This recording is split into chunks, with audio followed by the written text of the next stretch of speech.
Helo, enw fi 'di Sadie. Dwi'n gweithio yn salon yn Llanrwst o'r enw Tsunami. Dwi'n neud llawer o treatments gwahanol. Dwi'n neud eyelashes, eyebrows, gwynedd, colur, lash lift, facials. Dwi'n neud dim bach o bob dim. Nes i fynd i ysgol y Moelwyn yn Blaenau Ffestiniog, ac ar ôl gorffen ysgol nes i fynd i Coleg Meirion Dwyfor yn Dolgella. Ar ôl gorffen ysgol, do'n i'm yn rhy siŵr be o'n i eisiau wneud. Dwi o hyd wedi bod yn person risg creadigol a wedi bod i fewn i gwall a beauty, ond tua 10 blwyddyn yn ôl doedd yr beauty ag y hair industry ddim fel mae rŵan. So nes i fynd i wneud blwyddyn o busnes. Ar ôl wneud blwyddyn o busnes, nes i fynd i wneud blwyddyn o trin gwall. Nes i fynd ar lot o gyrsiau gwahanol beauty, basically i fi cael fod yn qualified i fod yn beauty therapist. Dwi wedi bod yn gweithio yn Tsunami wan am tua 5 blwyddyn yn gyfan gwbl, ond llawn amser tua 3 blwyddyn. Dwi'n meddwl mae yna lot o fanteision i fod yn dwyieithog yn y safle gwaith. Mae cadw'r iaith y fynd yn peth pwysig iawn iddo fi yn bersonol. Dwi yn meddwl bod o mor bwysig fel bod ni bobl ifanc yn gallu cadw'r iaith yn mynd. Felly dwi'n joio siarad Cymraeg hefo cwsmeriaid fi.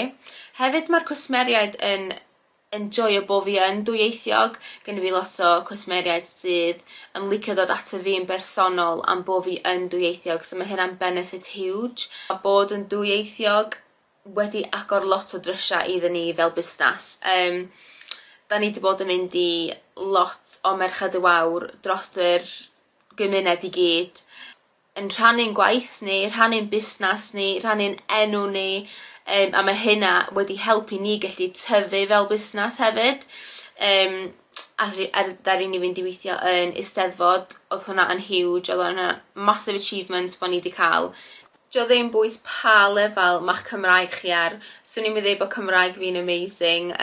Dwi'n very double Dutch. Dio'n bwys pa lefel mae o ar, ma'n fantais.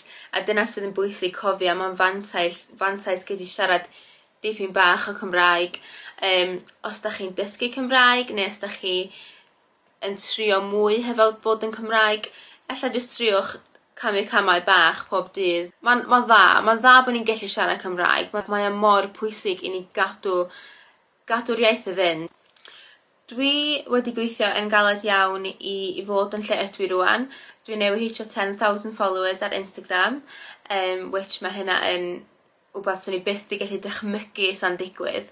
Ond mae bod allan a roid eich hunan allan na, pwsio'ch hunan, a just ddim stopio tan da chi wedi cyrraedd be da chi isio. Never give up. Ag os da chi'n dysgu Cymraeg, cariwch ymlaen.